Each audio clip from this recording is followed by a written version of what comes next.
So now we can move to the next speaker. That will be an online speaker. It's Michael Tuttle from New York, endocrinologist. He will talk us about minimalistic management option in micropapillary thyroid carcinoma. Okay, fantastic. Can you hear me there? Yes, perfectly. Perfect. Well, welcome.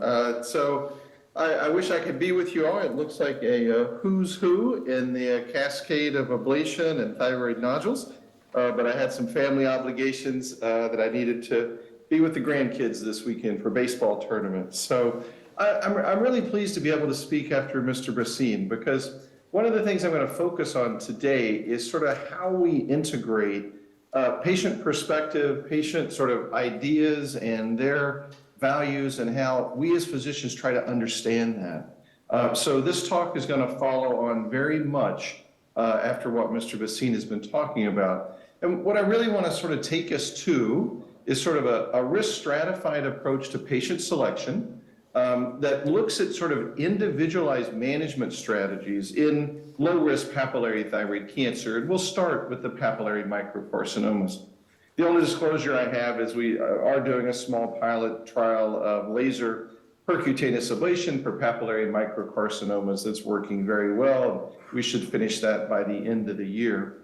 The more important disclosures is probably my personal biases. For those of you that know me, you know I'm a minimalist. Minimalist in terms of diagnostic and therapeutic options. I often believe that less is more. When you work at Memorial for 20 years, you're going to have that minimalistic philosophy.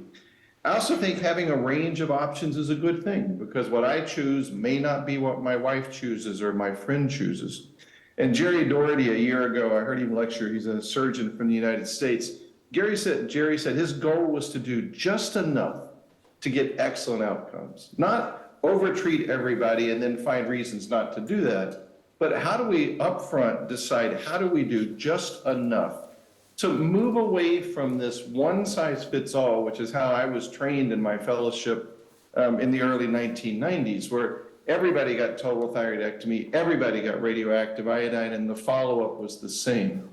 And we've seen over the last 10 to 15 years a move toward a very individualized management so that it's rooted in really risk stratification. Because if my mom has breast cancer, I don't want you to give her the same treatment that every breast cancer patient gets. I want a specific treatment for my mom's breast cancer based on her age and the histology and the characteristics and the size, and these days maybe even fancy molecular testing. Now, if you look at why we've sort of falling into this pattern of minimalistic management, is that thyroid cancer changed under our feet. In the 1990s, late 1980s, the thyroid cancer I was diagnosing back then, we actually felt with our hands. It was lumpy bumpies in the neck and nodular goiter. And that changed in the late 1990s, early 2000s to this dramatic rise in small, low-risk thyroid cancer. And what that meant was our practices began to be flooded, not with people dying of thyroid cancer, not with big thyroid cancer, but lots of these low-risk thyroid cancers. And if you look at what happened to the American guidelines, in 2006 and 2009, we recognized that many of these low-risk thyroid cancers did not need radioactive iodine. And then the next step began to say, well, if we're not automatically giving radioactive iodine, why are we taking the entire thyroid out? Because the decision of total thyroidectomy was easy if everybody was getting radioactive iodine. But if they're not, then you have to say, why are we operating on both sides of the neck? Why are we putting both nerves at risk? Why are we risking hypoparathyroidism if we're not going to do radioactive iodine? And so then that fell through a series of questions that we struggled with in the 2015 guidelines. Asking, what are the outcomes after lobectomy? Many centers like ours have been doing it for decades, and it works fine. And then even asking more minimalistic questions. Is immediate surgery really necessary? Do we have to do this right now? What about active surveillance that Dr. Miyauchi had been practicing for 30 years? And then as your guys' conference is talking about, the most minimalistic, except for watching, is thermal ablation a viable option? And I think the answer to all of these is immediate surgery is not always necessary. And active surveillance is a great option for some patients. And there's no question that thermal ablation is going to be a great option for those patients that don't want to watch, but also don't want a surgery and value destroying those little places. So if you look at how our concept of risk stratification has changed since 1990, in 1990, the only thing I learned was AJCC and MESIS, and those were largely risk of dying of thyroid cancer. But even in my practice today, the vast majority of patients that I see with thyroid cancer, my concern is not that they're going to die of thyroid cancer. It's all about risk of recurrence. It's all about how do we sort of follow this patient. So it didn't change over time. There was no recurrence risk in this. And there was no real way to stage before surgery. Now, if you look at where we are today, this is a review I wrote with Ali Al-Azrani from King Faisal Hospital in Saudi Arabia that many of you know. Ali was doing a sabbatical with me, and we had a few months to sort of talk about risk stratification together between patients. And we realized that risk stratification did not begin after surgery. It began all the way back here when we identified a suspicious nodule, before it was biopsied. You guys have had lectures talking about highly suspicious thyroid nodules based on ultrasound characteristics. We all know some of these ultrasounds, we look at it and you go, that's thyroid cancer. I'll do a biopsy to prove it, but I'll take you to dinner if that's not thyroid cancer. We know what those look like. And so the idea we had was we need to risk stratify as soon as we see that nodule. And we stole this language from the pulmonary literature. The pulmonary doctors often find small, non-specific lung nodules, right? And so they use this term peri-diagnostic risk assessment when they found these lung nodules. Which ones do you biopsy? Which ones do you watch? Which ones need a surgery right now? Which ones need PET scan? And that felt very similar to what we were dealing with in the thyroid. And so I'll show you in a minute how we developed some terminology to risk stratify people as ideal, appropriate, or inappropriate for that minimalistic management approach, and that's what we'll talk about this morning. If you look at the rest of the picture for the entire life of the patient, after surgery, then we will use the risk stratification for risk of dying of thyroid cancer and risk of recurrence, and then plan a sort of a way to start their journey.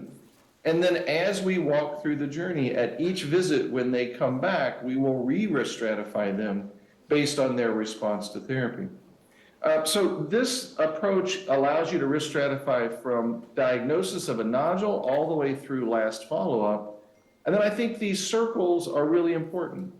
In AJCC and ATA, that never changes. That's how you're born. That's the how big your baby was when it was born, how tall was the baby, that never changes. But these risk assessments, either before surgery or during follow-up, they can change as the patient comes back each time. And so that allows us to be wrong. If we say somebody's very low risk and we're going to watch for a while and it starts to change, we change their risk stratification to appropriate or structural incomplete. And that allows us to move on and treat the patient over time. Now, if we focus in this morning for the next 10 minutes or so, just on this candidates for minimalistic management, this is where these questions come in that I think when you find a suspicious nodule, actually asking the question, is finding aspiration necessary or is it harmful? My dad's 86 years old. If you find a 5 millimeter papillary thyroid cancer and biopsy that, have you helped my dad? If you don't biopsy it, he just thinks it's a suspicious nodule. If you biopsy it, you've made him a cancer patient. So you've made a healthy 87-year-old guy a cancer patient, and then we're probably not going to treat it. And he's going to have to come back for follow-up, and we're going to keep an eye. Did we really do a good thing in that situation? Then we have to ask the question, is immediate thyroid surgery necessary? Our tools are so good and our minimal disease detection is so good, there is no question today that we can find thyroid cancers before it's necessary to operate. Because remember, in the 1990s, people always say, well, you don't know what happens if you don't have an ultrasound. You don't know what happens if you don't find very small volume disease. And I argue, yes, we do. It was called 1970, 1980, 1990. And these low-risk patients were not dying of thyroid cancer. We were finding their disease when it was much bigger, treating it very appropriately. And then the whole discussion about lobe or total. So when we look at how do we decide somebody is ideal, appropriate, or inappropriate, we worked with Professor Miyauchi because we developed this concept when Memorial first started doing active surveillance. And it was very clear that the docs at Kuma Hospital were doing this very, very well. So I got to visit them and spend time, and Professor Miyauchi's become a really great friend over the years, trying to understand how they were making medical decision makings. And when JP Brito was with me in the fellowship, he's at Mayo Clinic now, we realized these were the three domains we were talking about. We were using the patient characteristics, the medical team characteristics, and then we'll spend most of the time this morning talking about the patient characteristics that I learned about to decide if somebody is appropriate, ideal, or inappropriate. Now, you guys are already doing this because Catherine Sinclair talked to you this morning or yesterday about how do you select the right nodules for success, right? That's all about the tumor. That's about evaluating the location, recurrent laryngeal nerve, capsule, are there lateral lymph node metastasis? That's what that's all about. And then in large part, you're here today to help learn about the medical team characteristics, gaining that expertise. Now, when we first wrote this medical team characteristics, what I really had in mind, because I work in an ivory tower, I know I do, I've got phenomenal surgeons, phenomenal radiologists, the whole nine yards. And I used to think that these minimalistic treatment options should only be reserved for very high volume expert scenarios. And the more I travel and the more I think about this, I'm not sure that's the case. Think about with me if you're seeing patients in a place where your surgeon only does 1 or 2 total thyroidectomies a year, and you've got a low-risk thyroid cancer patient. Now, you'd say, well, you're not a very experienced surgeon, so you shouldn't do minimalistic options, but I would argue the opposite, that in inexperienced surgeons, the risk of surgery is going to be significantly higher. And so then the benefits of doing a minimalistic lobectomy or the benefits of doing a thermal ablation now may outweigh the benefits of a well-done total thyroidectomy. So we have to get away from thinking that this medical team characteristics restricts minimalistic management only to experts, but maybe in situations where we don't have expert surgeons. And I've been to many places in the world where a total thyroidectomy would subject the patient to the rest of their life not being able to get thyroid hormone therapy. There are places in the world where they don't have ready access to thyroid hormone therapy. And so I've recommended lobectomies in those patients where I might have done a total thyroidectomy in other patients because I worried about 40 years of hypothyroidism as opposed to just doing a lobectomy and saving the thyroid. Now, the journey that's been the most fun for me is the patient characteristics. And when I was lecturing, gave grand rounds now many years ago up at Harvard, and Pam Hartzman, who Greg knows very well, Pam's an endocrinologist from Harvard. And Pam and her husband had really sort of been on this journey about how people make medical decisions. Getting at how is it that, I remember going into a room early on with active surveillance, there was a patient, 4 family members, very small thyroid cancer, great candidate for active surveillance. We spent about 30 or 40 minutes. I could feel the visit was coming to an end, and it felt like we were all coming to a decision. And I said, okay, it sounds like we've made a decision. The left-hand side of the room said, nice talk. How quick can I see Dr. Shaha, your surgeon? And the right-hand side of the room said, cool, see you back in 6 months with an ultrasound. And I said, wait a minute, I just had the same discussion with everybody, same information, and yet people took that information and processed it differently. And when I told that story to the grand rounds afterwards, Pam took me to her office and said, here's how we're thinking about this. That patients are maximalist or minimalist. There are some patients that can't imagine having a spot of thyroid cancer in their neck and not having it treated. Those are maximalists. And there's the minimalists that have come to see the surgeons 3 different times. They've come to you 4 times to talk about ablation. They're just not convinced this needs to be treated right now. Dr. Basine bumped into some of this stuff. The naturalist wants to treat themselves. They don't want our technology. Many of the patients that I'm watching with active surveillance, they've not rejected treatment. They've just rejected my treatments. They're treating themselves with exercise and diet and every herb I've never heard of. And then he also talked about believers versus doubters. I know it's only 1%, but I'm in that 1% every time. Every time something bad happens, that's me. Now, I will tell you that it's not just patients that have these medical mindsets. Patients, their family members, clinical team members, and everybody sitting in this room has that same mindset. If I ask you to raise your right hand right now, you would be able to tell me whether you're a maximalist or a minimalist. The maximalists are the ones that as soon as the cholesterol is 1 point above normal, they jump on a statin. The minimalists are the ones that have a cholesterol 300 points above normal and they're negotiating you. Honest doc, I'll get on my diet, I'll exercise, give me another 3 months, right? It's through the whole way that we think about it. And if you look at the patients that I've seen, that we say you're an ideal candidate for active surveillance. Ideal, you're the perfect candidate based on the tumor characteristics and based on the medical team characteristics. And about half of those folks will say, nice talk, I want surgery. They're the maximalists. They trust technology. They're the ones that you guys are seeing. They want you to use every laser, every microwave, every fancy thing on the planet. And they truly believe it'll work great and they'll do fine. And then the group that comes to see me, because I'm known as a minimalist, they want very minimalist.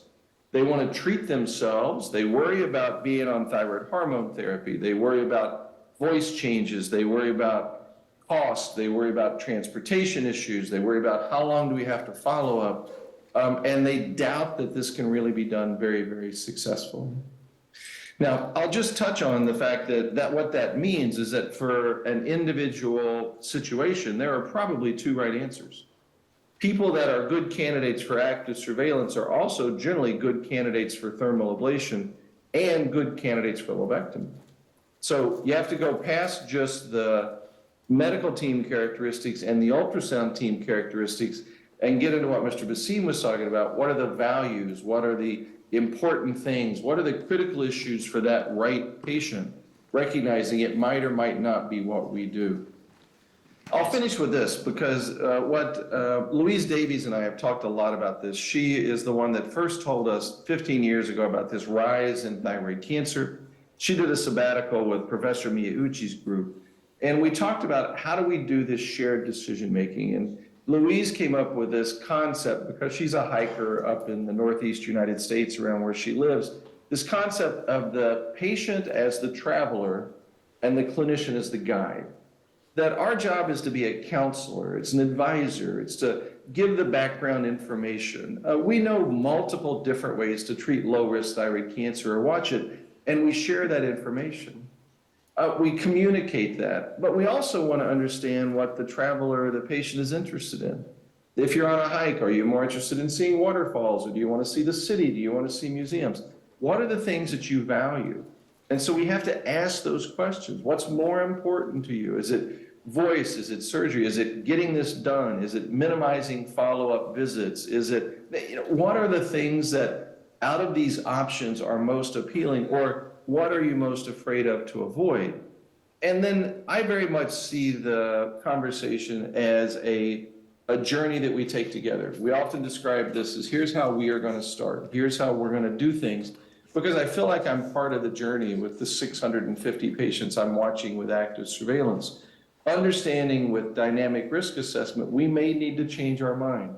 And if things change on the next ultrasound, if things change on the next blood test, we may have to revisit the way that we look at things and end up thinking about it. So if I take you to this very last slide. 1 minute today. If I take you to this very slide and say, what is this peridiagnostic risk assessment?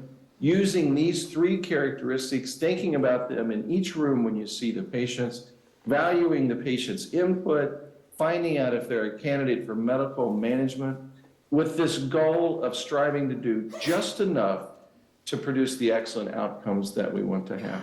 Thanks very much. Thank you for your presentation.